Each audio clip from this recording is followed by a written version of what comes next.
Boa noite a todos. Mais uma noite de encontro com o professor Walter de Andrade. Projeto Iniciação. Boa noite.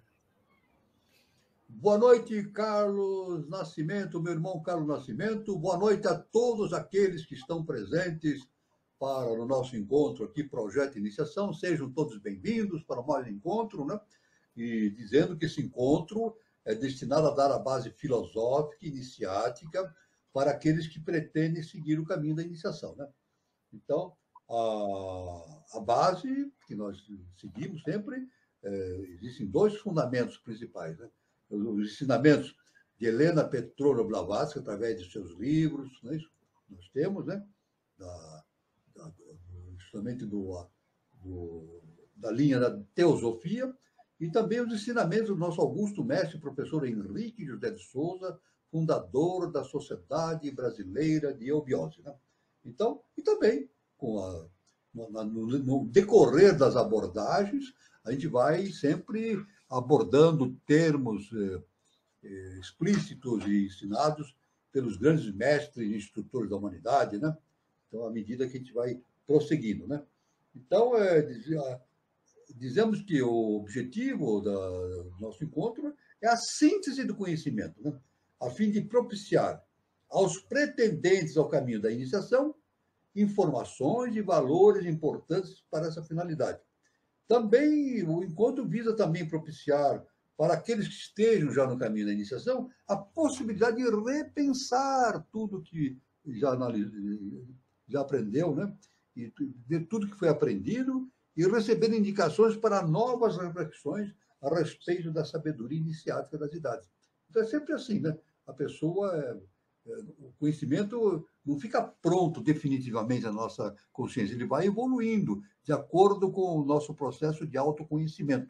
Então é necessário novas abordagens, novas pesquisas, para ir burilando e aperfeiçoando esse conhecimento, né? A outra finalidade do encontro é propiciar a reflexão a respeito do momento evolutivo que a humanidade está vivenciando nesse início do século XXI e início da era de Aquários. Sempre lembrando que o planeta Terra está sendo promovido, né?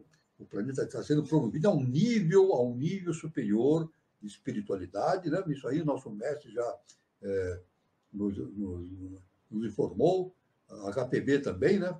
E esse nível, o nosso mestre nos dá o ano 3005 como um ponto, um ápice cíclico, né, desse desenvolvimento, justamente com desenvolvimento de características especiais da quinta raça ariana, da quinta raça mãe ariana, né? Então, isso aí é muito importante, essa questão. Devemos dizer que aqueles que querem seguir o caminho da iniciação, desenvolvendo o projeto de iniciação, têm que escolher uma escola filosófica, uma escola iniciática para fazer isso, né? Isso é absolutamente necessário. E é absolutamente necessário que a pessoa tenha consciência de que essa escola siga rigidamente, plenamente, os princípios ensinados pela ciência iniciática das idades. A pessoa pode escolher a escola que mais lhe for adequado, né? Mas nós sugerimos, então, que essas pessoas venham para a Sociedade Brasileira de Eubiose fazer o seu curso de iniciação. Como é que é feito isso? Simples. Só entrar no Google, no busca do Google, e entrar no site, vai aparecer o site da Eubiose. Entra no site, e no site tem lá um botãozinho escrito assim, onde estamos? Então, ali tem todos, a pessoa clicando ali, vai aparecer todos os departamentos do Brasil e no exterior. Então, é simples. A pessoa entra em contato com o departamento e faz a sua inscrição, vê informações e faz a sua inscrição para fazer o primeiro grau iniciático, chamado grau peregrino. É o primeiro grau de entrada na eubiose. Então, faz o primeiro grau, depois faz mais 4 graus, totalizando 5 graus. Depois de totalizar esses 5 graus, a pessoa tem o direito de passar para o que é denominado série interna.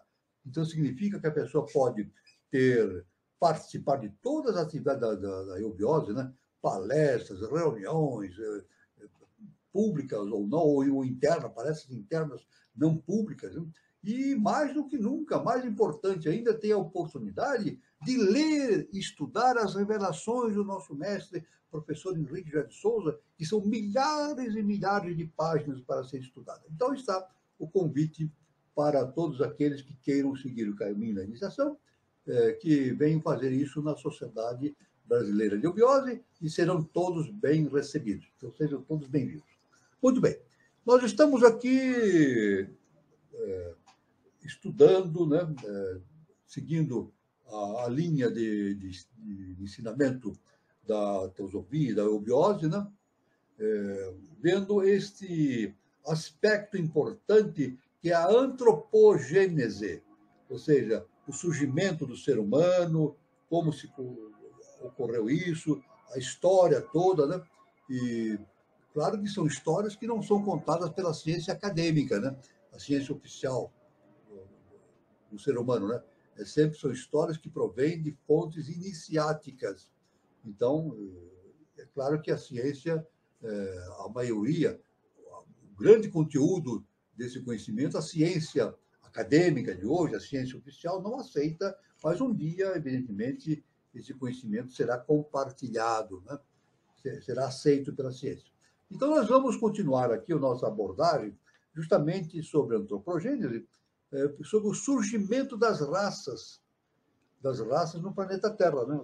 As raças humanas e não humanas, e principalmente as raças humanas, da qual nós fazemos parte, né?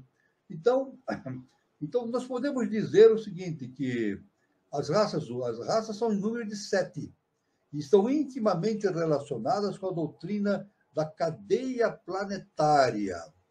Admitida a natureza cétupla do homem, nós somos cétuplos, né? Temos sete níveis de consciência na nossa estrutura.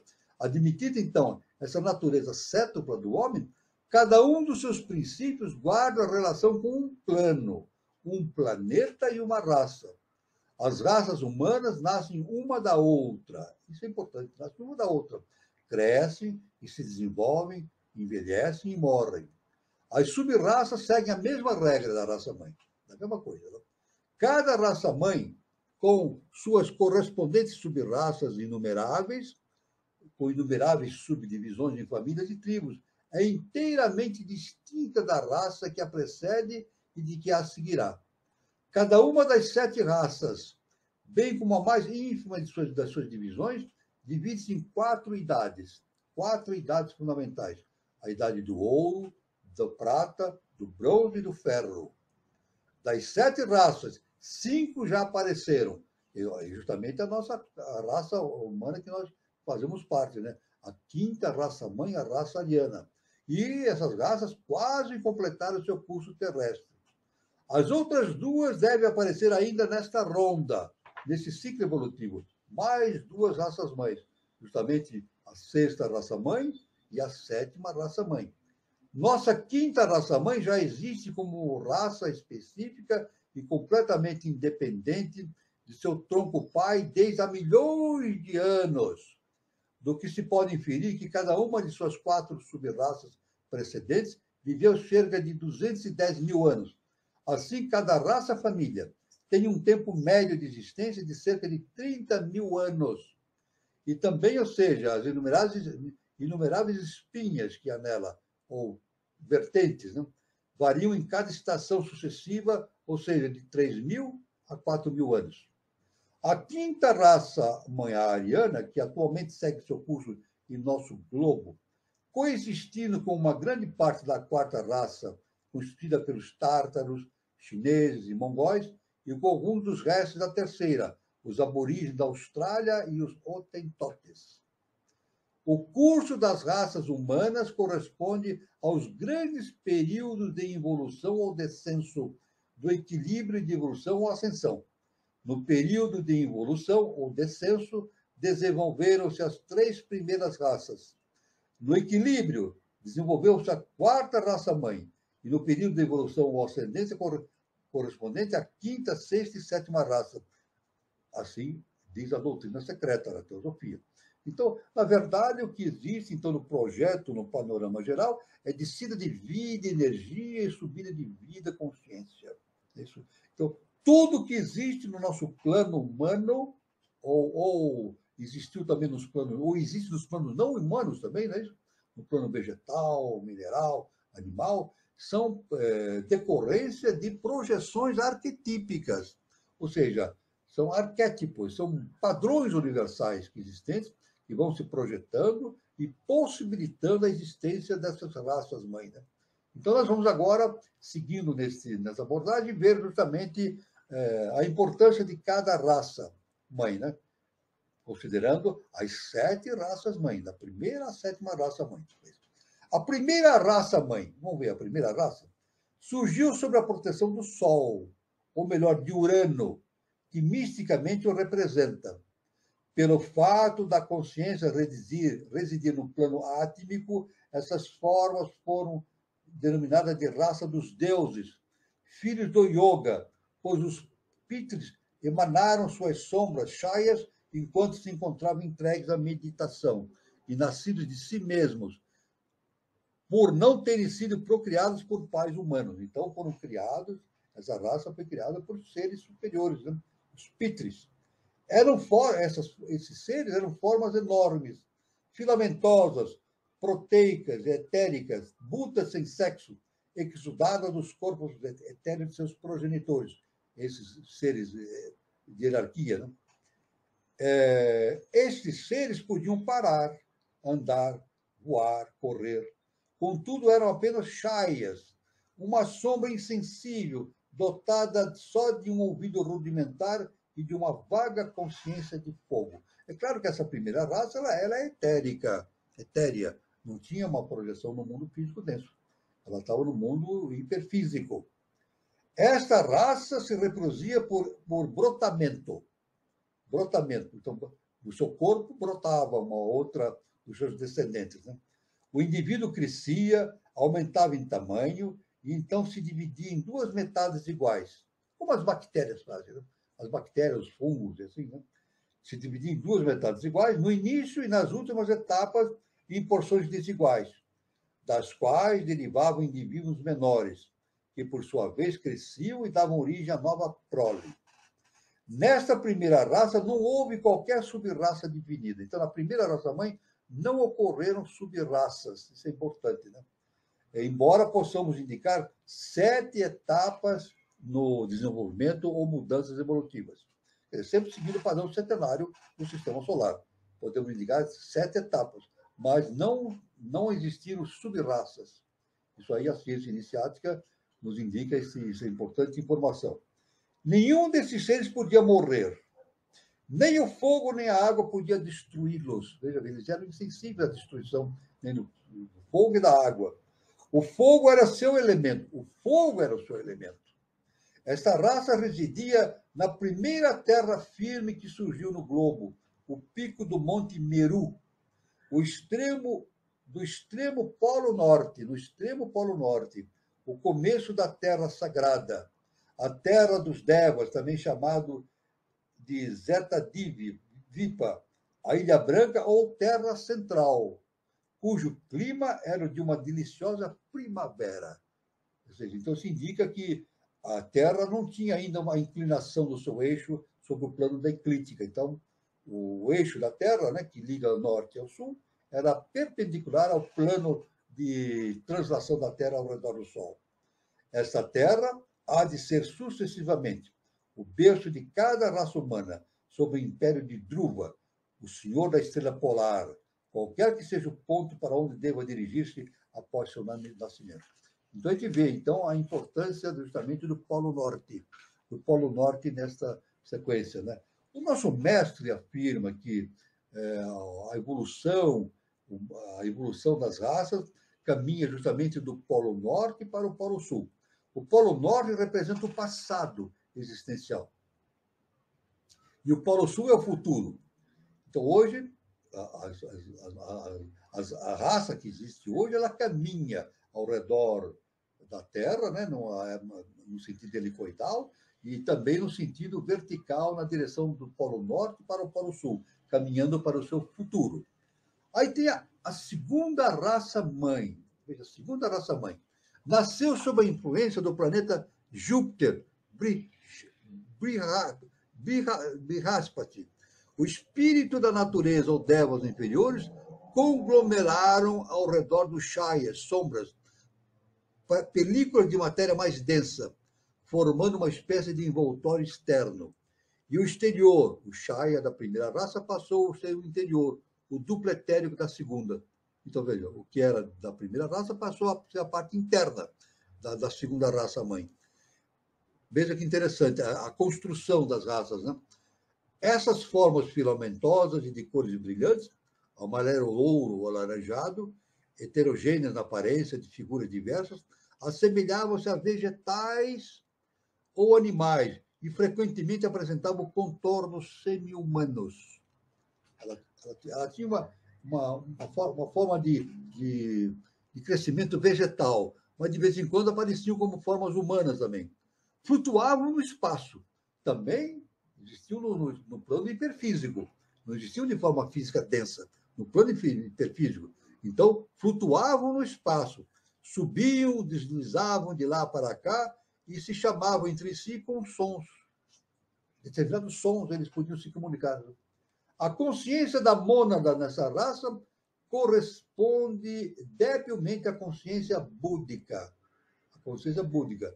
Então, veja bem, a consciência na primeira raça, inicialmente, fundamental era átmica, na segunda já era búdica, né? Adquire um novo sentido, o tato.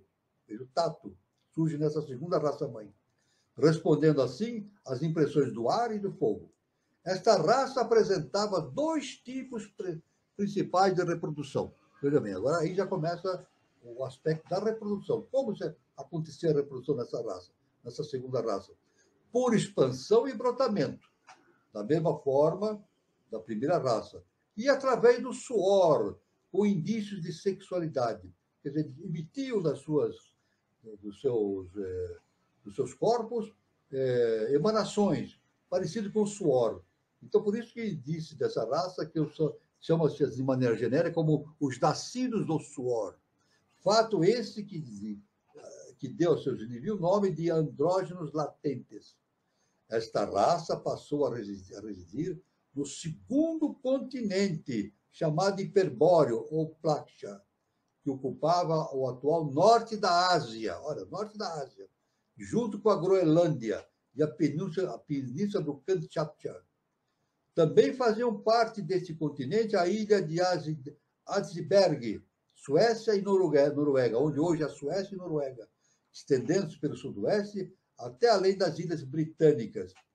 A de Baffin era então terra firme. O clima era tropical e o solo coberto de vegetação exuberante. Então a gente vê aí, já a segunda raça, mãe, ela tinha uma outra localização. Mas já faziam as suas... localizavam já em regiões que correspondem hoje, como diz aqui a HPP, né? Justamente onde é hoje a Groenlândia, a Suécia, a Noruega e as Ilhas Britânicas. Depois nós temos a terceira raça-mãe. Veja, a terceira raça-mãe. Aí a terceira raça-mãe é a raça lemuriana. Raça lemuriana, hein? Oferece 3 tipos perfeitamente definidos, que chamaremos pelos nomes de terceira prima, terceira média e terceira última. São 3 fases importantes. A terceira prima, a primeira fase, nasceu sob o império de Zucra, Vênus. Nasceu sob o império de Vênus. Graças à sua fluência, desenvolveram-se os hermafroditas, ficando as raças separadas sob Loritanga, ou Marte, como se fala, né? Que é a encarnação de cama ou natureza passional. Como todas as formas existentes na Terra, de então, o homem era de estatura gigantesca, eram gigantes. Os lemurianos eram gigantescos. Eram cerca assim, de 2, 3 metros, 4 metros de altura, eram gigantescos. Né? Era de cor vermelha, com muitas variedades de matizes. Tinha a fronte deprimida, o nariz chato e as mandíbulas volumosas e salientes. Os andrógenos divinos eram de uma linda e esplêndida cor vermelho-dourada. Nesta raça desenvolveu-se o órgão da visão. Então, a raça lemuriana desenvolveu-se a visão. No início havia só um olho no centro da testa, Eles possuíam só um olho no centro da testa, situado no meio da fronte, chamado mais tarde do terceiro olho, que brilhava como uma joia em sua órbita. Posteriormente surgiram 2 olhos, mas esses não tiveram uso completo até a terceira subraça da terceira raça. Até a terceira subraça dessa terceira raça mãe. Somente na quarta raça mãe, quando o terceiro olho retrocedeu para o interior, desenvolveu-se a glândula pineal. Veja bem. Então, esse olho que existia na testa dos lemurianos sofreu uma introversão. Ele dirigiu-se para o centro do crânio, né? E aí surgiu justamente o que nós entendemos, conhecemos por a glândula pineal, né? Esses 2 olhos passaram a ser os órgãos normais da visão. Assim, pois, o homem acrescentou à visão aos dois sentidos que já possuía, o tato e a audição. Então, aí, veja, cada raça foi surgindo o sentido, né? Então, na primeira raça surgiu o tato, na segunda raça a audição e na terceira a visão. No que se refere à consciência, a terceira raça, ou lemuriana, por seu contato com Atman Budimanas, demonstrou a trindade. Ou seja, foi justamente na raça lemuriana que houve a projeção da tríade superior. A consciência dos contatos do fogo e do ar acrescentou a da água. A linguagem passou a ser monossilábica. A reprodução era de 3 tipos. Veja bem, o processo de reprodução dessa raça foi se aprimorando com o tempo. Houve uma mudança de acordo com o processo, a determinação do processo evolutivo, né? Então, na primeira sub-raça, digamos assim, processados por gotas de suor. Gotas de suor, como acontecia na segunda raça, né? E apenas se distinguia o sinal sexual no corpo. Gradualmente surgiu a geração ovípara, terceira e quarta sub-raças. Então, eles começaram a botar ovos. Aliás, veja bem, isso corresponde ao tempo dos dinossauros também. Os dinossauros foram contemporâneos, né? Os lemurianos foram contemporâneos dos dinossauros. E os dinossauros se reproduziam através de ovos. Interessante, né? Eram seres enormes, né, também, né? Os dinossauros eram seres que tinham, fazendo uma comparação com o nosso mundo atual, eles tinham a altura de um prédio de 4 andares. Veja bem, 4 andares, né? E tinha uma extensão de 13, 14, 15 metros de extensão. Eram enormes. E é claro que se confrontavam, né? Em determinada época, os lemurianos entraram em contato com os dinossauros, né? Então, foram contemporâneos, né?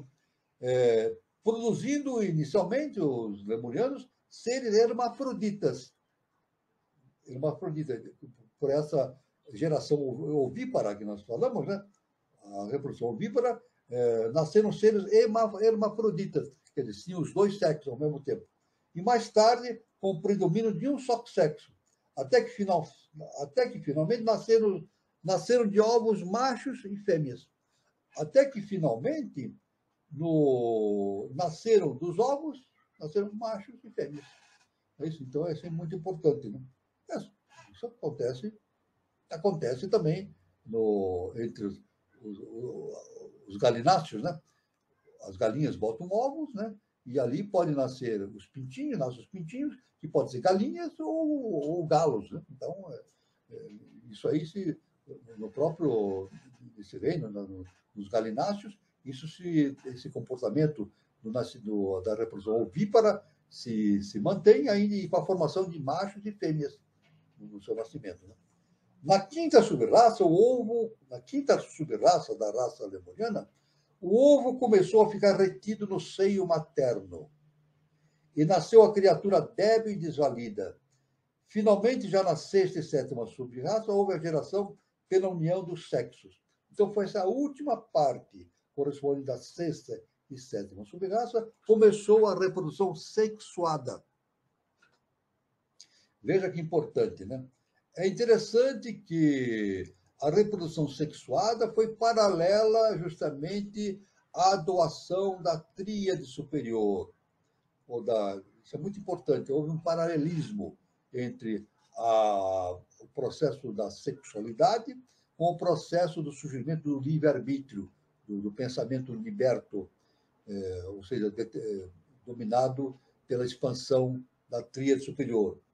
O homem da terceira raça era contemporâneo do pterodáctilo, do megalossauro e outros animais gigantescos, como nós falamos. Né? Eles eram contemporâneos dos dinossauros. O berço dessa raça foi a Lemúria de Zalmali, nas histórias antigas.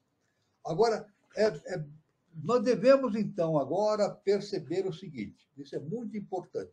Falamos da primeira raça-mãe, segunda raça-mãe, terceira raça-mãe. Isso é muito importante nesse processo da antropogênese. A primeira raça-mãe não era física. Ela tinha uma ligação com a Atmã e vivia no mundo hiperfísico. A segunda raça-mãe tinha ligação com o plano búdico. Búdico também não era física. Eram raças hiperfísicas. Mas também, a rigor, não eram raças humanas. Veja bem. A gente fala em raças humanas de maneira geral, mas a primeira e segunda raça não eram raças humanas. Por que não eram raças humanas? Porque não tinham ainda a presença da tríade superior em funcionamento. Agora, na terceira raça-mãe lemuriana, também no início a raça lemuriana era hiperfísica. A raça lemuriana foi se densificando aos poucos, foi se densificando. O processo de reprodução, como nós falamos, foi passando do brotamento, depois passou para a reprodução através de ovos, depois passou para a reprodução sexuada e atingindo o que hoje nós vivemos na raça humana, em que o ser humano é gerado dentro da mãe e se desenvolve dentro do útero, né?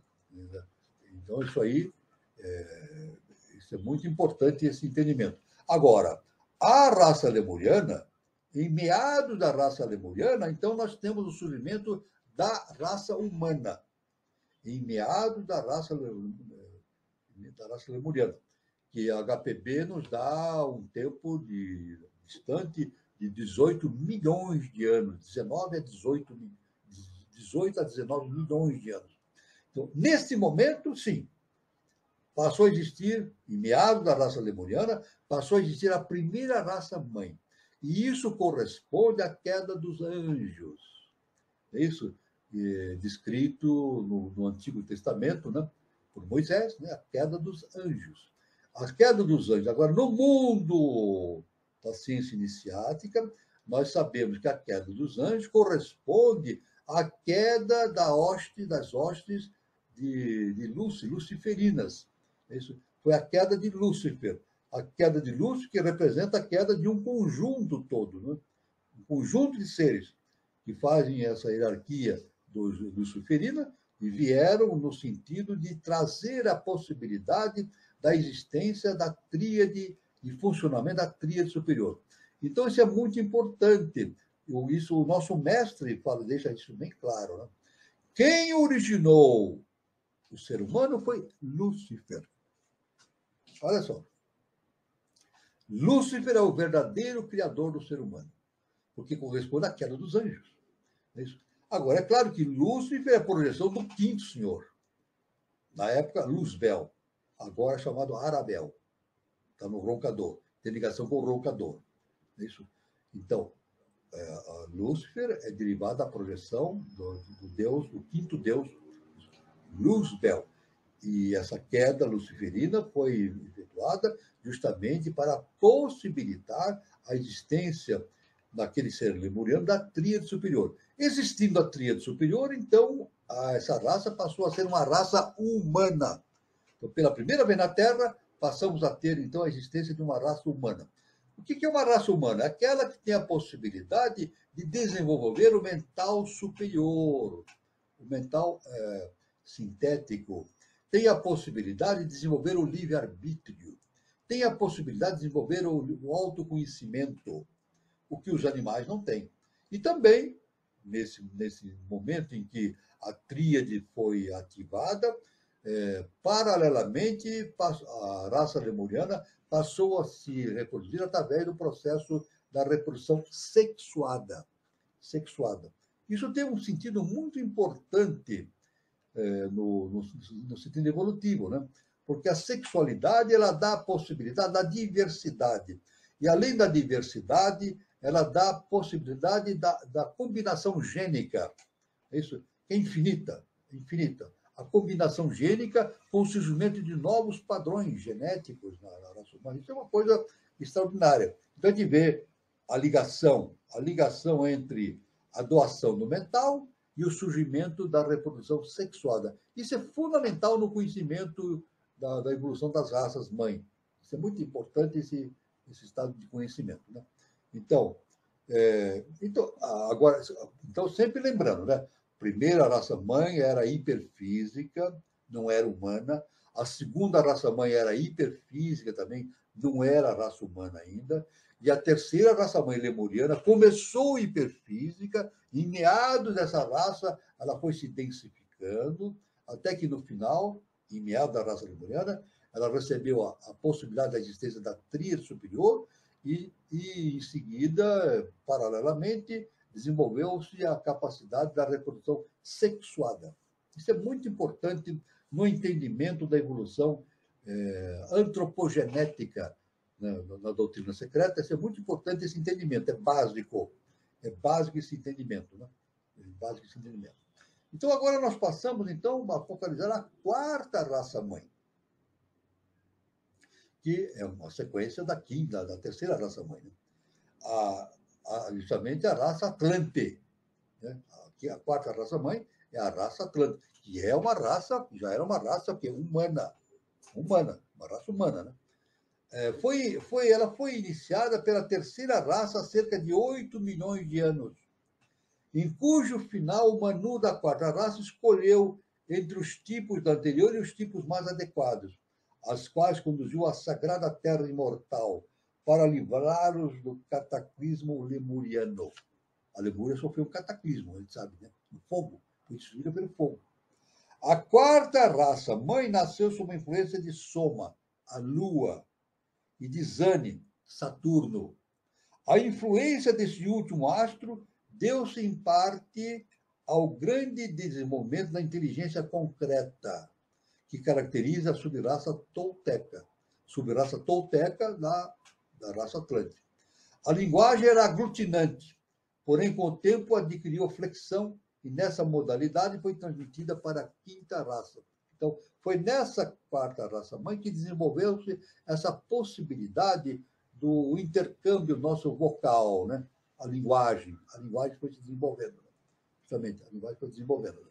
Então, o berço da quarta raça-mãe foi o vastíssimo continente da Atlântida. A imensa maioria dos habitantes do globo permanece ainda nessa quarta raça. A imensa maioria dos habitantes do globo permanece ainda nesta quarta raça. Veja bem que interessante. Suas 7 sub-raças são... Essa raça Atlante teve 7 sub-raças. Da primeira à 7ª raça, vamos dar os nomes dela. Ramual, Tlavati, Tolteca, Turânia, Semítica, Acadiana e Mongólica. 7 raças, sub-raças. 7 sub-raças da raça Atlante. Entre elas, merece menção, por seu alto grau de civilização, a sub-raça Tolteca, que conhecia profundamente a química, a astronomia, a agricultura e a alquimia. Era também muito versado na magia negra, grande parte da qual tinha por instrumento o hábil emprego dos raios obscuros da Lua, ou seja, as emanações da porção obscura desse astro. Então, nós vemos, então, essa sub-raça teve, essa raça-mãe, a Atlante, teve justamente 7 sub-raças. E essas sub-raças, expandidas pelo mundo, deram origem a muitas possibilidades existentes hoje, até hoje existentes no mundo atual, né? Isso é muito importante, né?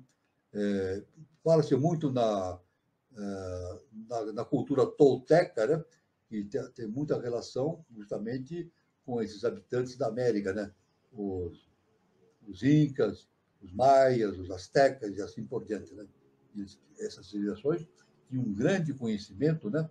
De matemática, da ciência iniciática, né? Da magia, e tudo isso não era por acaso. Foi descendência de Atlântida. Atualmente, nós temos a quinta subraça. A quinta subraça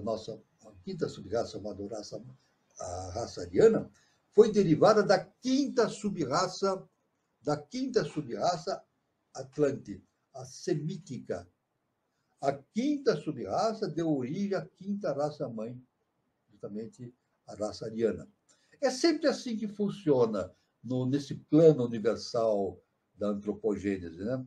Pelo menos da Atlântida para cá. Sempre uma subraça dá origem a uma raça mãe. Então, a quinta subraça deu origem ao quê? À quinta raça mãe. A nossa quinta raça mãe, ariana, né? E a raça ariana também, veja bem, a sexta subraça ariana vai dar origem à sexta raça mãe, dourada. É isso? É justamente. E a sétima subraça da quinta raça mãe vai dar origem à sétima raça mãe, a raça alada. Então, veja bem, o plano é permanente, mas ele é bem fixo, né? O processo é bastante homogêneo, né? No sentido universal, né? E centenário, sempre o processo é centenário. A quinta raça mãe é a atual raça branca do globo. A raça do globo. Desenvolveu-se sob a proteção de Buda, Mercúrio, pois seu principal objetivo era o desenvolvimento da mente. E para este fim, o planeta da sabedoria banhou com seus benéficos eflúvios, ou emanações, o berço da raça. Há já 1 milhão de anos, o Manu Vaisvasvata, que é o Noé bíblico, né? O Manu Vaisvasvata, o Noé bíblico, selecionou dentre a subraça semítica, a quinta subraça da raça Atlântida, as sementes da quinta raça mãe e as conduziu à terra sagrada imortal. Então, Vaisvasvata, ou Manu, selecionou as consciências mais importantes na quinta subraça e ali fez o translado, fez a movimentação dessa elite espiritual da quinta subraça Atlante para a meseta do Pamir, que é uma região transimalaiânica com relação à Índia, né? Isso quando? Isso remonta a 1 milhão de anos. 1 milhão de anos, né? Muito bem. Após idade, foi modelando o núcleo da humanidade futura. Ali acrescentou-se o quinto sentido, o olfato, aos outros 4. Então, atualmente, nós estamos desenvolvendo o olfato. Não somente o olfato que nós entendemos como cheiro, não é somente o cheiro, mas a percepção hiperfísica. Ficando o homem como tal no estado atual. Eu quero dizer que é muito importante essa caracterização do olfato, não somente que nós estamos desenvolvendo, não é somente pelo cheiro das coisas, né? Mas também pela percepção hiperfísica. Aliás, nós podemos dizer que os animais têm isso desenvolvido de forma não consciente. Não consciente, né? Por exemplo, um cachorro, ele consegue perceber pelo seu faro, ele percebe o mundo hiperfísico. O faro do cachorro não é somente, como se imagina, pelo cheiro, na parte física, não, ele percebe pelo mundo hiperfísico. Ou seja, um cão, ele percebe vibrações no plano vital e no astral também. Ele consegue ter percepções no mundo vital e astral, né? Isso é muito importante, tanto que quando um cachorro é treinado para identificar substâncias químicas, a gente sabe disso, não? Um cachorro, em determinadas organizações, né, do governo governamental, ele é treinado para identificar substâncias químicas diversas, né? E é claro que esta verificação que o cachorro faz na substância química não é simplesmente pelo cheiro da substância, mas assim pela vibração que a substância emite. Então, ele se localiza na vibração. Então, uma substância pode estar escondida em qualquer lugar, dentro de malas, dentro de valizes, etc., né? E o cão vai perceber a vibração da substância. Ele percebe pelo sentido, não simplesmente pelo olfato, mas pela percepção hiperfísica. Ele percebe a presença de uma determinada substância e vai e localiza. Né? Isso é muito importante, essa questão. Os cavalos também têm essa percepção hiperfísica. Né? Eles veem, eles têm percepções do mundo vital e do mundo astral. Tanto que muitas vezes eles se assustam com coisas do mundo vital e do mundo astral. Mas isso é importante, essas observações. Né? Então, ali o Manu congregou as mais brilhantes inteligências, justamente para a formação da quinta raça-mãe, e os caracteres mais puros, para que renasçam nas formas que ele desenvolve. Uma vez estabelecido o tipo de sua raça, conduziu-a para a Ásia Central, onde morou por longo tempo, fixando ali a residência da raça, cujos brotos haviam de se ramificar em várias direções. A nossa raça, também a ariana, ela tem um compasso centenário de evolução, e nesse compasso centenário ela emite o quê? 7 sub-raças. 7 sub-raças. Não? Então, nós temos aqui já projetadas 5 sub-raças. Não? Então, nós temos a área, a ariosemítica, a irânia, a céltica e a teutônica. A nossa raça, sub-raça atual é a teutônica. E mais 2 sub-raças florescerão na América. HPB, citava a América do Norte e a América do Sul. Mas o nosso professor Henrique José de Souza, o nosso augusto mestre, ele nos fala que essas 2 sub-raças, a quinta raça-mãe, a quinta sub-raça e a sexta sub-raça surgirão no Brasil. Então, a quinta sub-raça, chamada de a quinta sub-raça bimânica, e a sexta sub-raça atabimânica. Veja bem, a quinta sub-raça é justamente aquela que faz a conexão entre mana superior e buddhi, a intuição. Por isso é chamado bimânica. E a sétima sub-raça, estou falando da sexta sub-raça, a sétima sub-raça é a atabimânica, faz a conexão final na tríade superior, justamente ao mental superior, a buddhi, que é a intuição, e a Atman, que é o nosso Cristo interno. E, justamente, surgem no Brasil essas 2 sub-raças, a sexta e a sétima sub-raça. E da sexta sub-raça surgem os protótipos, os germes, os embriões, as sementes para o surgimento da sexta raça-mãe, que é a raça dourada. E da sétima sub-raça, atabimânica, estão surgindo também os brotos, as sementes, para a origem da sétima raça-mãe, que surgirá no planeta Terra, justamente a raça alada. Então, isso aí, veja bem, tudo no compasso centenário. Como estamos falando dessa questão do surgimento de novas raças-mãe, então nós temos que abordar justamente a questão da sexta raça-mãe e da sétima raça-mãe. A sexta raça-mãe será caracterizada pelo seu desenvolvimento espiritual, pela aquisição do sexto sentido, a clara evidência astral e por suas tendências unitárias.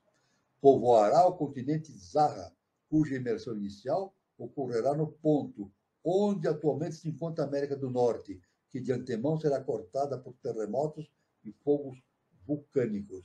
Então, aí a sexta raça-mãe. Devemos dizer, não vamos entrar em detalhes, mas houve uma transmigração desse projeto da América do Norte para a América do Sul, relacionado ao surgimento da sexta raça, né? Então, houve, pelos ensinamentos do nosso mestre, professor Henrique de Souza, no ano de 1956, houve a transferência de um projeto espiritual que existia na América do Norte para o Brasil, por várias questões. E nós vamos entrar em detalhe aqui, várias questões fundamentais. E justamente este ponto que estava localizado na América do Norte veio justamente para o Roncador, aqui no Brasil, a região do Roncador. É isso? Que existe lá um sistema geográfico muito importante, né? É o quinto sistema evolutivo. É isso? Então, o nosso mestre diz que houve então esse transbordo daquilo que existia na América do Norte para a América do Sul. É claro que a HPB trabalhou no século XIX. Isso não tinha acontecido, já aconteceu no século XX, justamente no ano de 1956. E a sétima raça que vamos abordar será caracterizada por seu completo desenvolvimento espiritual, pela aquisição do sétimo sentido, ou seja, a clarividência mental, e pelo pleno reconhecimento da unidade. Isso é só que importante. Florescerá no sétimo continente chamado Pushkara, cujo centro estará no ponto onde hoje se encontra a América do Sul. Ao terminar a vida geológica desse continente, sobrevirá o fim do nosso globo, caindo em sono suave, depois de longuíssimo dia de trabalho e vigília. Então, veja bem que aí nós temos um resumo, né? Uma visão geral da questão. Né? Pela visão do nosso mestre e outras vertentes, nós podemos ter uma concepção também bastante geral do surgimento dessas raças-mãe, como diz muitos ensinamentos e muitas fontes, né, de conhecimento, que o fundo do Oceano Pacífico deverá emergir novamente. O fundo do Oceano Pacífico deverá emergir, subir novamente, para o surgimento de uma nova raça ali. Com certeza deverá ser a sexta raça-mãe, com tudo aquilo que ficou submerso depois da tragédia lemuriana, né, que foi destruído pelo fogo, deve emergir novamente, isso com o surgimento de possibilidade de uma nova raça, com certeza a sexta raça-mãe. E também esses ensinamentos nos indicam que o continente antártico, existe um continente antártico coberto por gelo, né? No Polo Norte, não, existe uma calota polar norte, mas não existe continente embaixo, só a calota polar, gelo. Agora, no sul, não. Existe uma calota polar e embaixo dessa calota existe um continente, o continente antártico. Então, conforme essas informações iniciáticas, com o tempo, esse gelo deve desaparecer e neste continente antártico, deve surgir uma nova raça. Com certeza, deverá ser a sétima raça-mãe, justamente no sul, no hemisfério sul, né? No Polo Sul. Então, por isso a gente vê o seguinte, né? Confirmando esse ensinamento do professor Henrique de Souza, né? As raças vêm progredindo do Polo Norte para o Polo Sul. Então, o Polo Norte é o passado da Terra e o Polo Sul é o futuro. Depois desse tempo, então, a Terra passa por um processo de diversificação, mas isso aí só é eterno, sabe?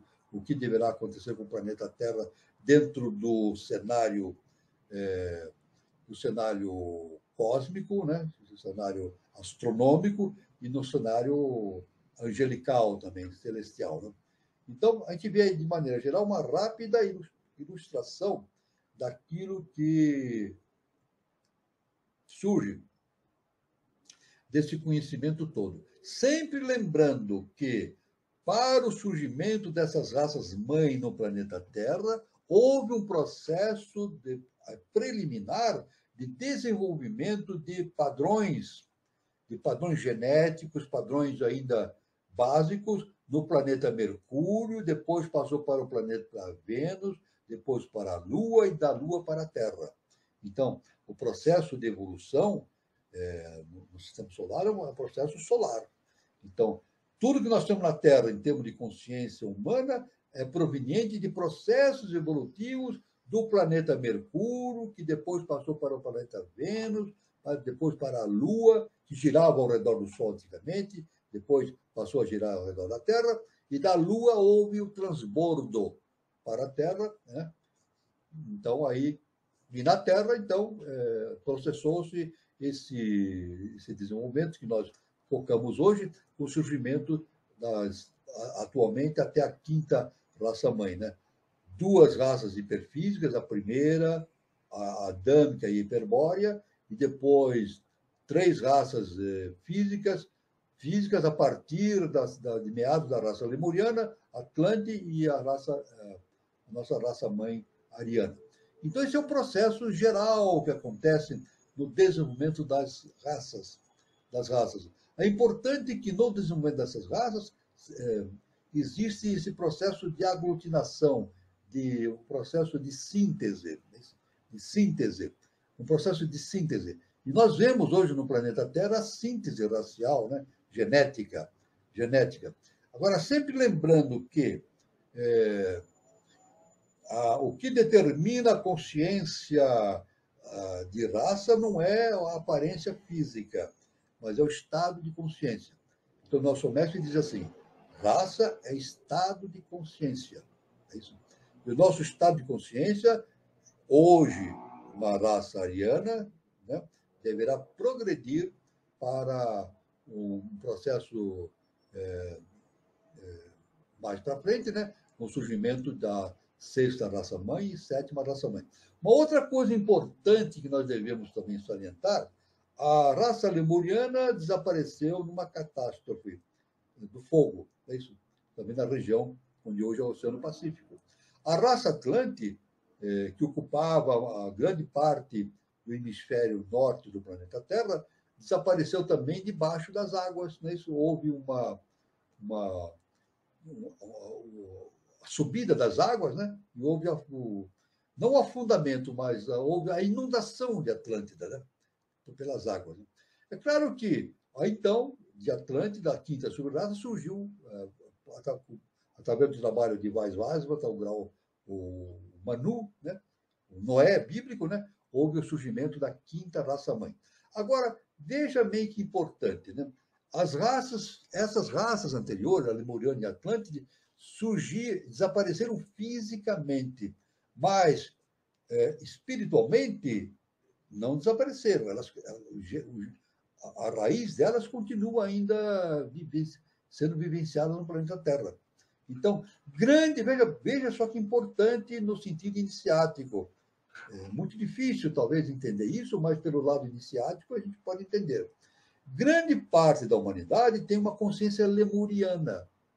Ele não tem um corpo lemuriano, mas ainda persiste no processo de vivência lemuriana. Grande parte também da humanidade persiste ainda no estágio de consciência atlante. Tudo bem? Então, grande parte da humanidade ainda é lemuriana, tem uma consciência lemuriana. Grande parte da humanidade tem uma consciência atlante. E uma outra parte da humanidade tem uma consciência ariana, que é justamente aquela que está ligada com o processo de surgimento de uma nova civilização. É por isso que nós temos no mundo conflitos. Muitos conflitos devido justamente a essa diferença de estado de consciência. Isso, nosso mestre diz, raça é estado de consciência. Então, essas diferenciações de estado de consciência dentro da humanidade geram, claro, os conflitos existentes, né, que nós temos no planeta Terra. Mas esses conflitos deverão ser agora suprimidos e superados através de um processo de transformação no planeta Terra. Isso é muito importante no processo antropogenético. A Terra está sendo promovida a um nível superior de estado de consciência. Não é verdade? Isso aí, os espíritas conhecem essa história, muitos que estudam esses assuntos sabem dessa história. Os o planeta Terra está deixando de ser um planeta de expiação para ser um planeta de regeneração. Então, o que vai acontecer? O processo que vai acontecer, que já está acontecendo, é isso. Todos aqueles que estiverem preparados para a nova civilização permanecem evolutivamente na face da Terra, fazendo esse progresso. E todos aqueles que não estiverem preparados para a nova civilização, que deverá ter o seu apogeu inicial no ano 3005, daí o nome do nosso canal Conexão 3005, todos aqueles que não estiverem preparados serão retirados da Terra.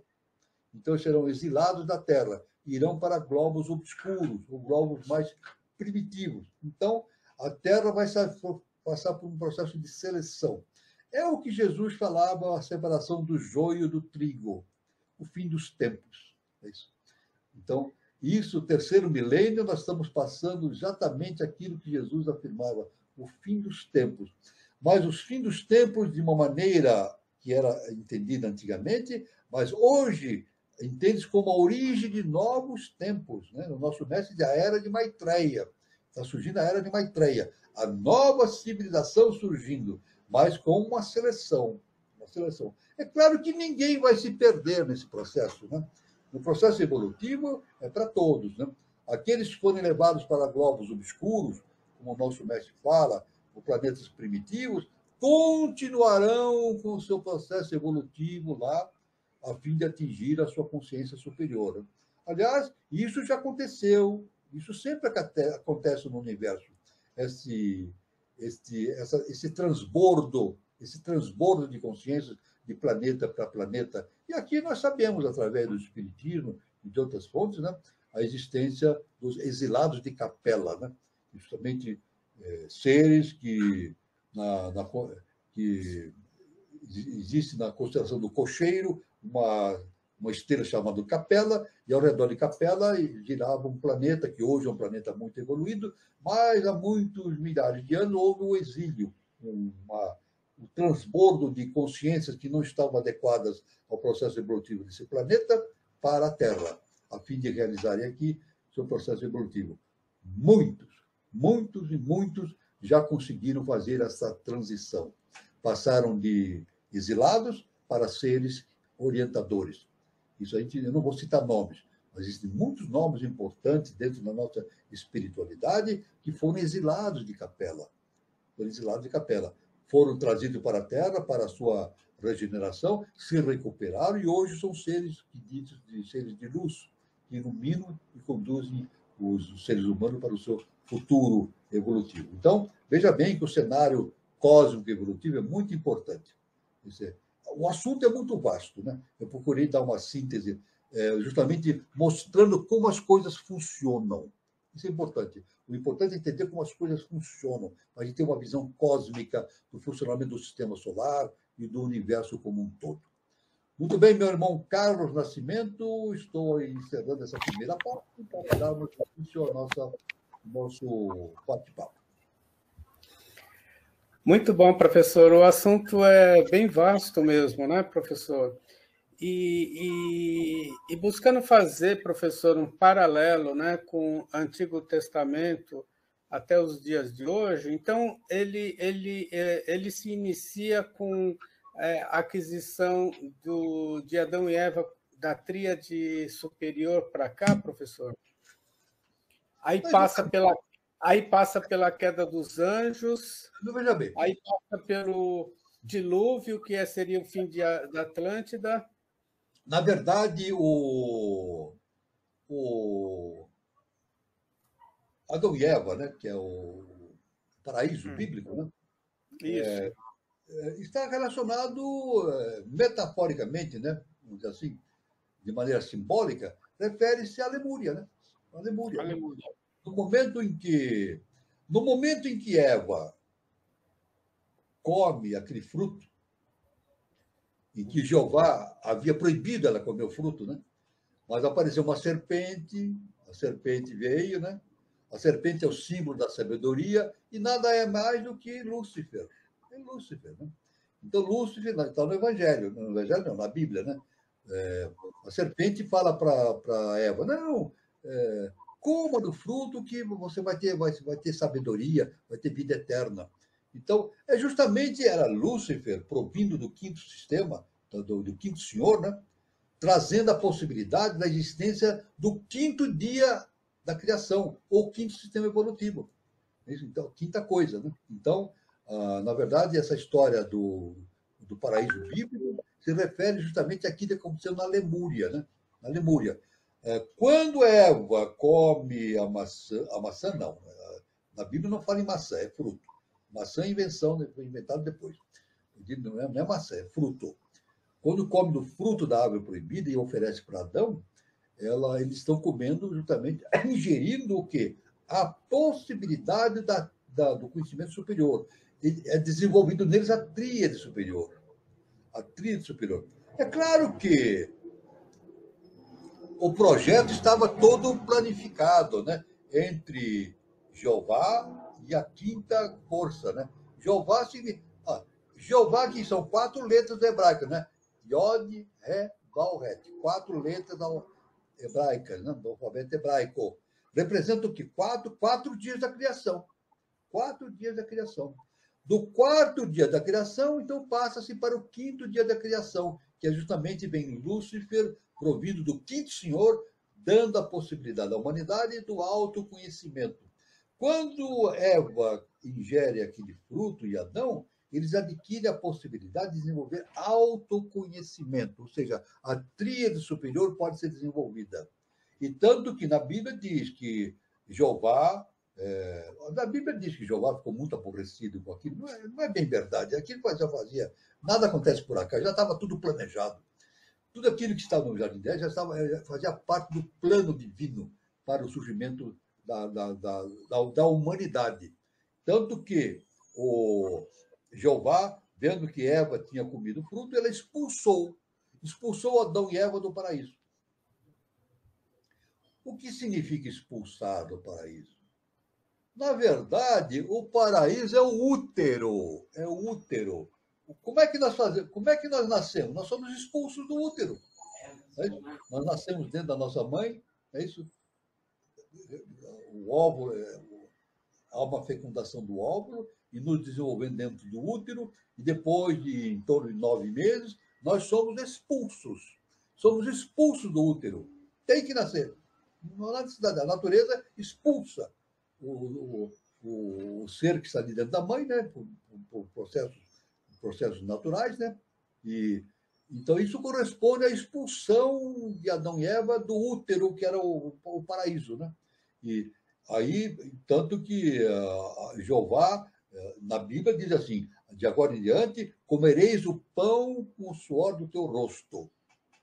Comereis o pão de cada dia com o suor do teu rosto. Ou seja, vocês vão ter que se virar sozinhos. Não. Acabou o processo de intervenção da divindade no discernimento dos destinos da humanidade. A humanidade tem que escolher seus próprios destinos. Então, veja bem que, de maneira simbólica, o paraíso é um útero para o nascimento de uma quinta possibilidade evolutiva, que é justamente a quinta raça-mãe. A quinta raça-mãe, não. O surgimento, deixa eu retificar, não é a quinta raça-mãe. O surgimento da consciência humana surgir em meados da raça lemuriana. Em meados da raça lemuriana surge a consciência humana, ou seja, o ser humano surge a partir de meados da raça lemuriana. Sim. Professor, vamos começar as perguntas aqui. O Júlio Teixeira coloca: nem sub nem fósseis deixaram. Esse período lemuriano a gente não tem vestígio de nada, professor? Pois é, essa é a grande, eu vou dizer para vocês, essa é a grande dúvida que existe, né? Mas isto tem uma... É claro que os especialistas podem se dedicar a esse estudo com maior profundidade, né? Inclusive, isso aí tem que ter... a gente tem que fazer estudos sobre o processo de fossilização, né? Fossilização. Muitos dizem assim: por que existem fósseis de dinossauro e não existem fósseis de de Atlantes e de Lemurianos? Essa é a grande pergunta, né? Os próprios alunos perguntam isso. Por que nós encontramos fósseis de dinossauros e não encontramos fósseis de seres humanos daquela época, né? Os Atlantes e Lemurianos? É uma pergunta difícil de ser respondida, porque ela tem que ser observada sob o aspecto científico, justamente sobre a fossilização, né? E assim por diante. Os dinossauros tiveram um desaparecimento rápido, conforme a ciência demonstra, né? Houve, assim, a teoria científica diz que provavelmente houve a queda de um meteoro, né, na face da Terra, e isso houve uma grande explosão, a atmosfera se cobriu de uma poeira muito forte que impedia a penetração dos raios solares, e claro que isso aí determinou a extinção rápida dos dinossauros. É isso. Os dinossauros viveram 60 milhões de anos.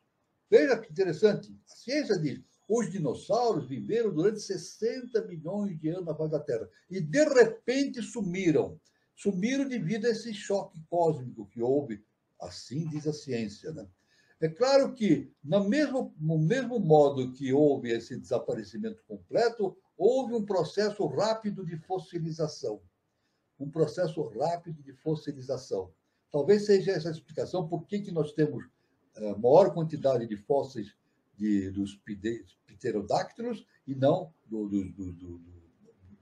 dinossauros, e não temos dos seres humanos. Aliás, a gente sabe mesmo que é muito difícil encontrar um fóssil inteiro no ser humano, né? A ciência sabe disso, né?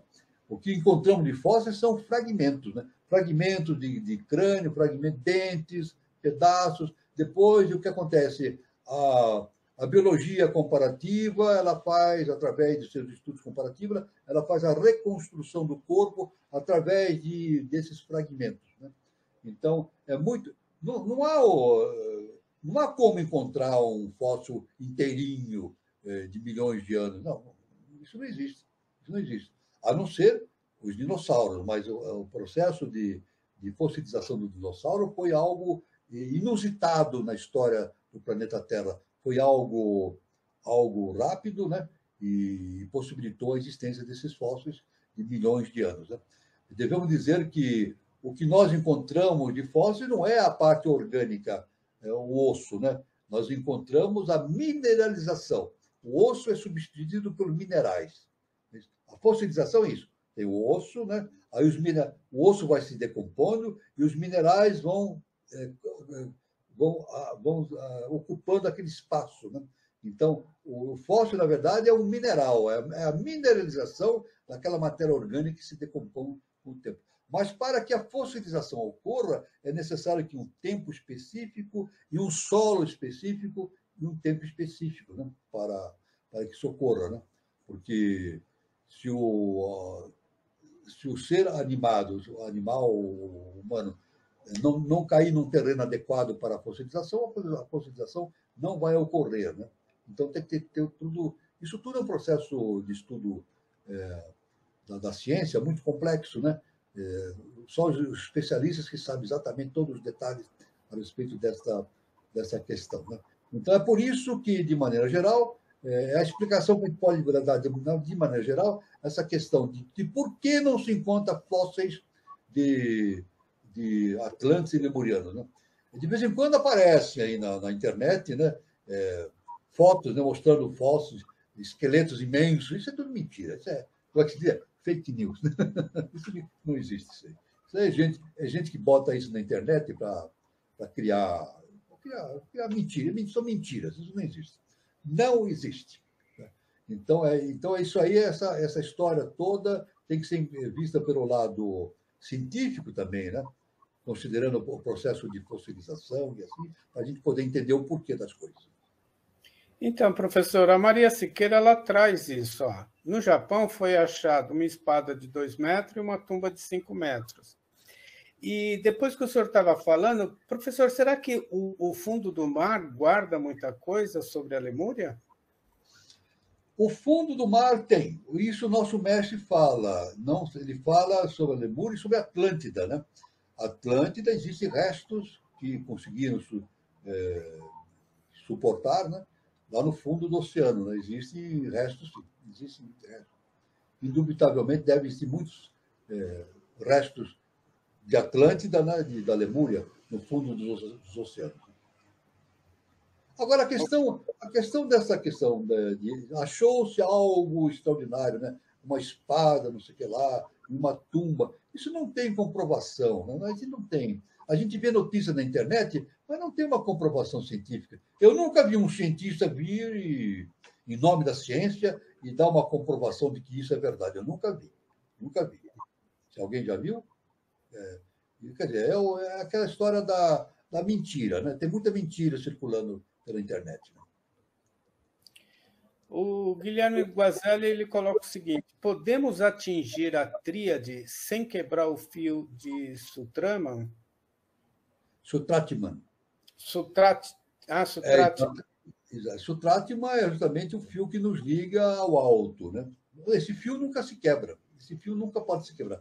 Esse fio existe o fio de Antakarana que une o quaternário com a tríade superior. É justamente Antakarana. E Sutratma é o fio que nos liga à nossa consciência superior. Nos liga o quê? A mônada que está no primeiro trono. É isso? A mônada está aqui? A mônada não está aqui em nós. É a projeção da mônada que está em nós. E a ligação dessa projeção da mônada com a sua projeção, é feita através do fio de Sutratma. Isso não pode se quebrar nunca. Isso nunca se quebra.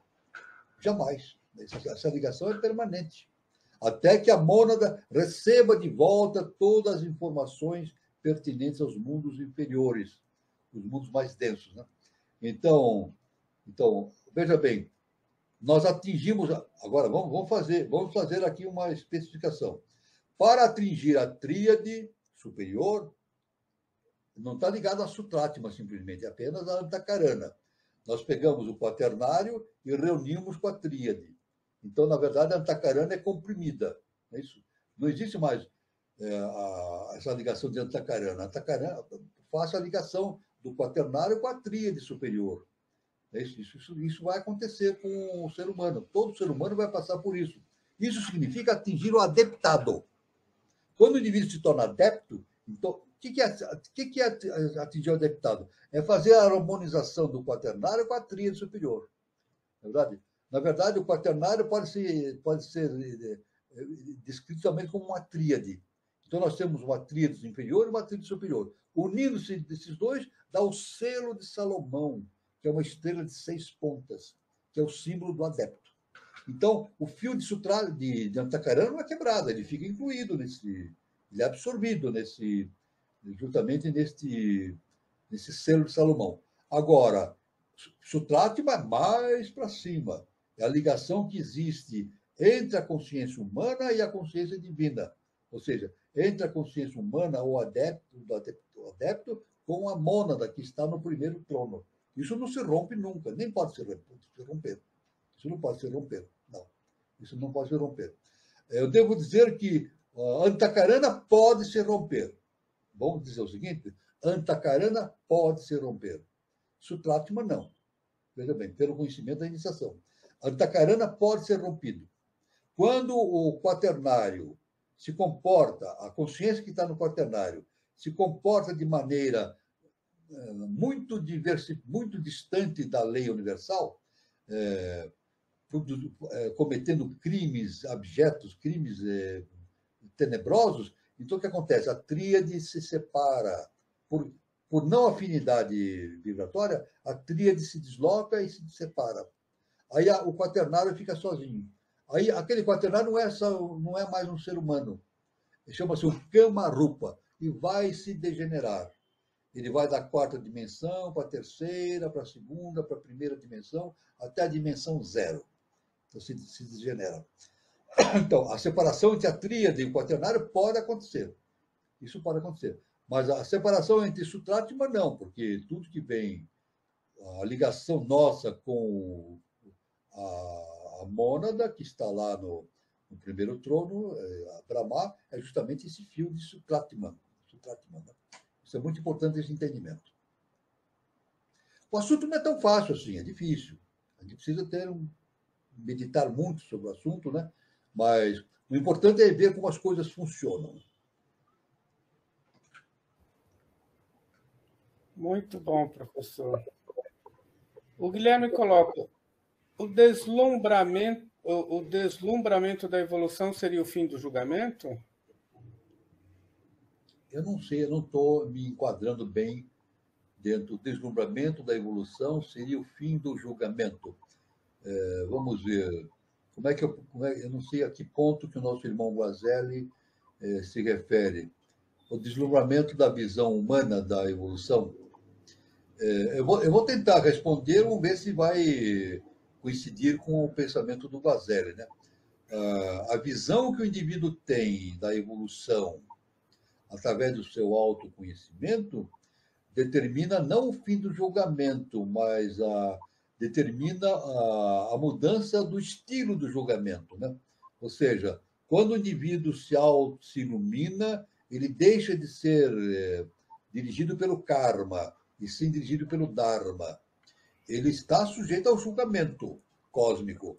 O julgamento sempre existe, mas por processos diferentes, né?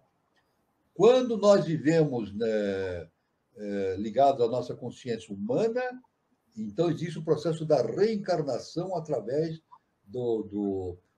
da decisão kármica.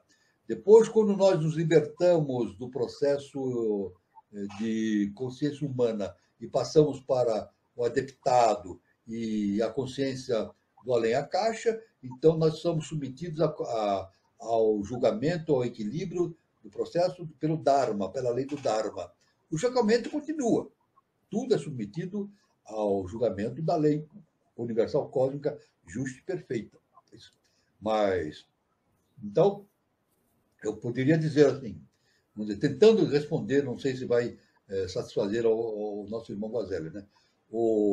A percepção da evolução dentro de nós, o entendimento através do autoconhecimento, nos livra do processo kármico, e nos envia para um processo superior de existência, que é o processo dármico, que é uma lei dharma. A pessoa tem que seguir a lei do... O ser que está ali, as hierarquias, tem que seguir a lei do dharma. E se não seguirem, tem as suas penalidades, né? Tem que responder. Todos têm que responder por seus procedimentos.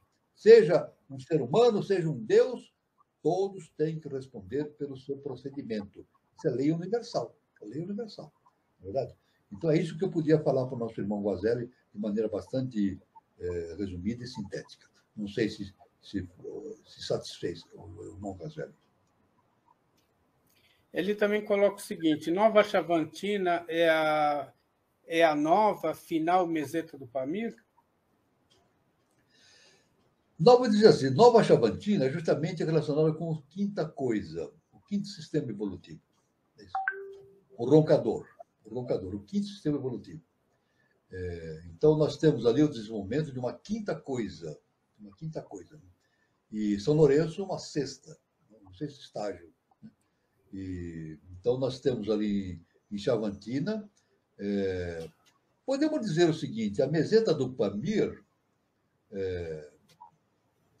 representa o início, né, do nosso processo evolutivo e dirigindo-se para um quinto sistema evolutivo, e Nova Chavantina é a porta de abertura da humanidade para um quinto sistema evolutivo, né? Então, podemos dizer assim, a raça ariana caminha de Oriente para Ocidente, perfazendo as várias etapas do seu desenvolvimento, e terá que passar, inevitavelmente, por esse processo ligado à Nova Chavantina, o roncador, né? Que justamente é ali no roncador que está impressa, está determinada a presença do quinto senhor, né? O quinto senhor e até Lúcifer, né? A projeção de Luciferina está lá também contida nesse lugar, aguardando que a consciência humana atinja um estado de percepção que possa se tornar veículo de um quinto sistema evolutivo. Né? Então, isso nós todos temos que passar por isso. Nós temos que nos tornar veículos dessa consciência do quinto sistema evolutivo. O quinto sistema evolutivo já existe no universo. O quinto sistema não existe, mas de forma de protótipo, de arquétipo. Ele falta existir no mundo humano. Então, nós temos que nos tornarmos consciências compatíveis com o quinto sistema evolutivo. Então, essa é a função de Nova Chamantina, justamente o sistema geográfico do roncador. Muito bom, professor.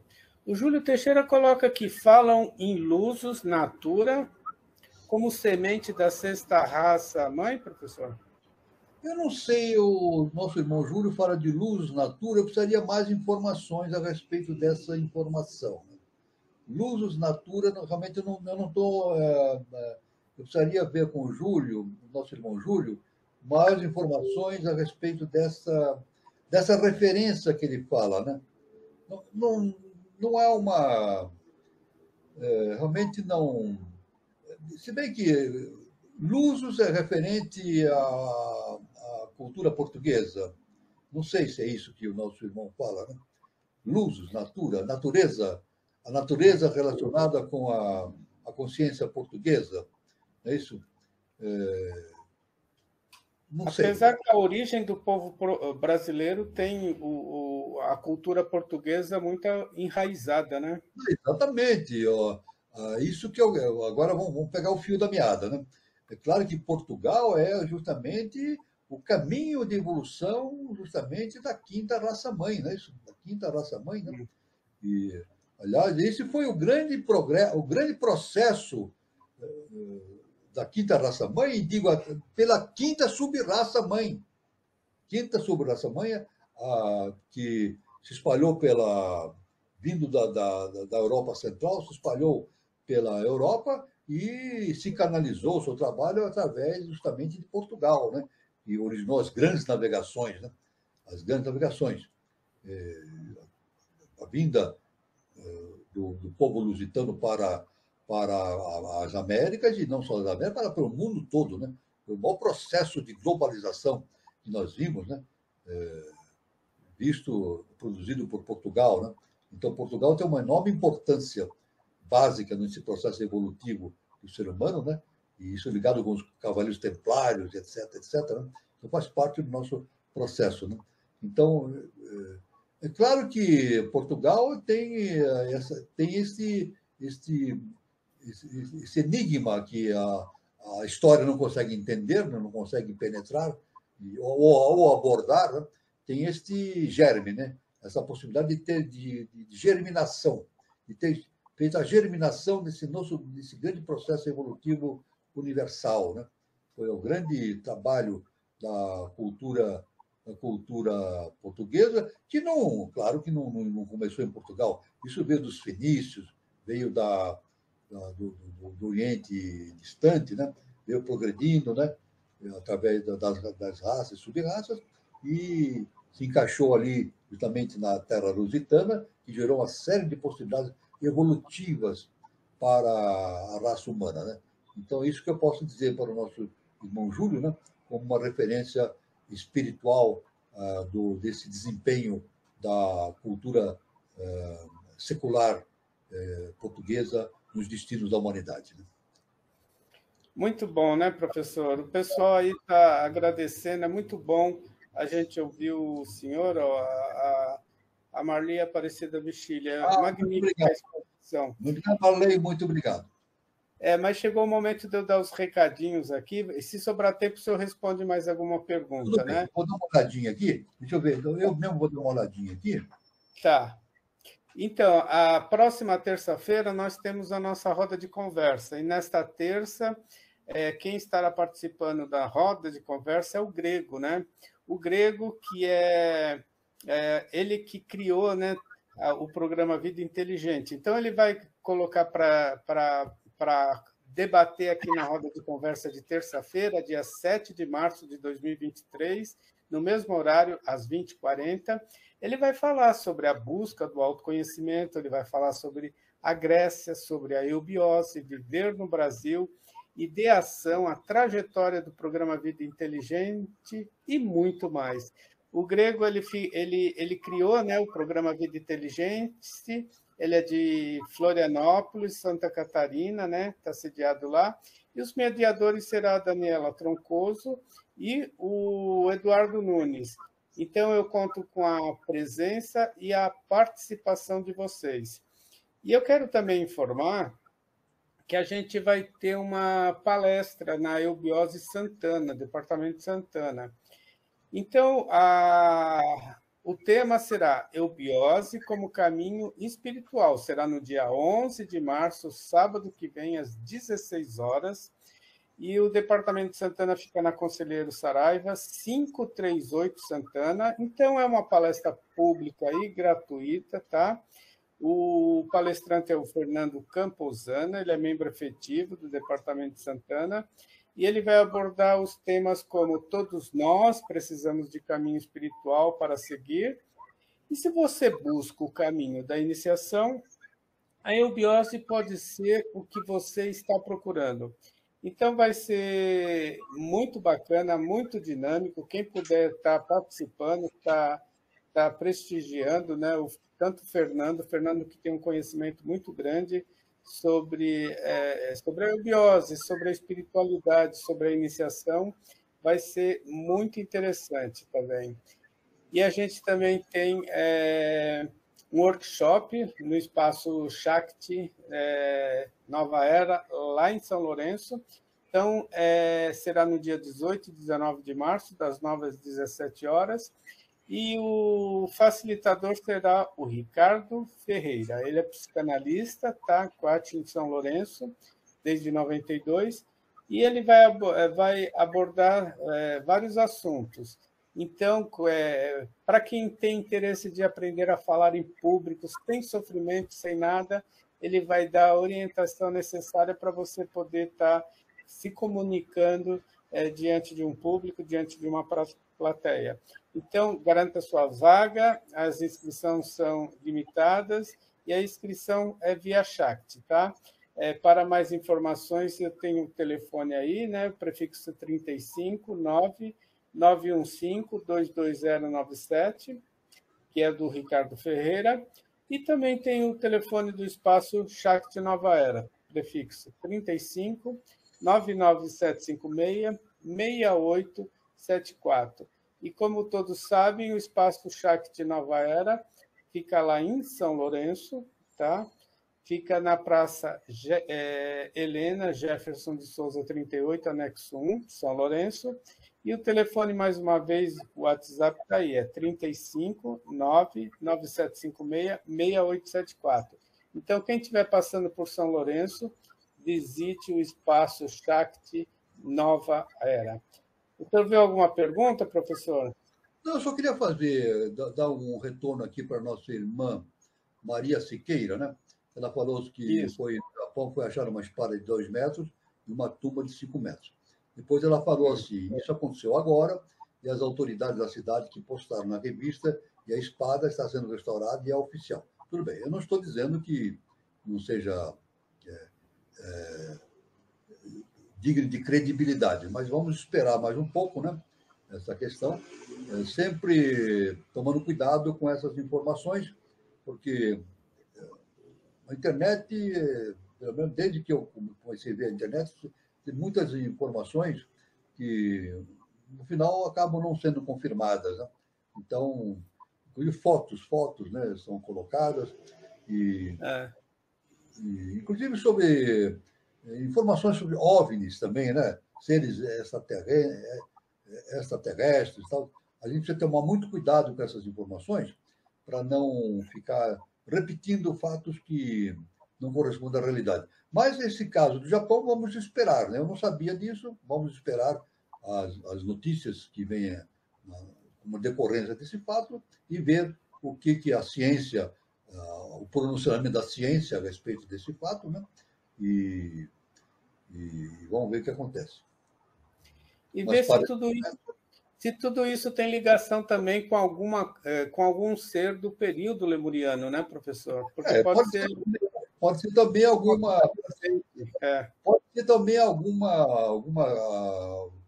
algo templário, né? Templário da época, né?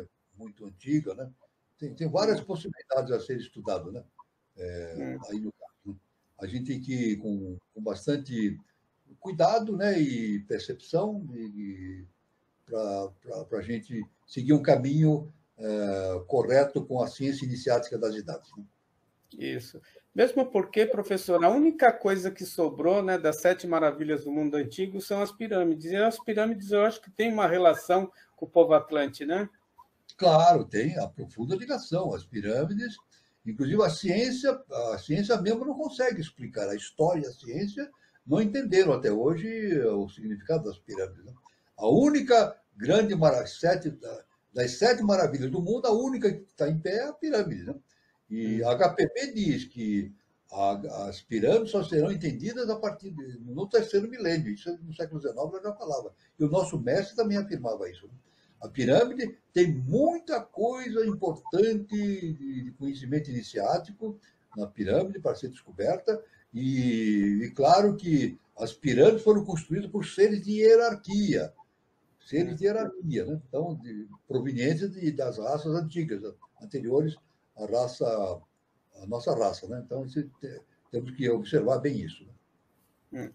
Então, como a gente chegou no limite do horário, eu quero agradecer a presença de todos aqui no programa, a participação de todos, e desejar uma boa noite, um bom final de sábado, um bom final de semana, e até a próxima roda de conversa, terça-feira. Quem puder participar lá da palestra do Fernando Camposana, que ele é muito bom também, participe. E o nosso próximo encontro no próximo sábado. Um bom final de semana e até o nosso próximo encontro. Boa noite. Eu também me despeço de todos, agradeço a presença de todos, foi um momento maravilhoso, muita gratidão a todos, e para todos, até sábado que vem, é isso, o nosso encontro, e isso. Luz, paz e amor para todos, como vocês podem, fiquem com Deus. Até. Até.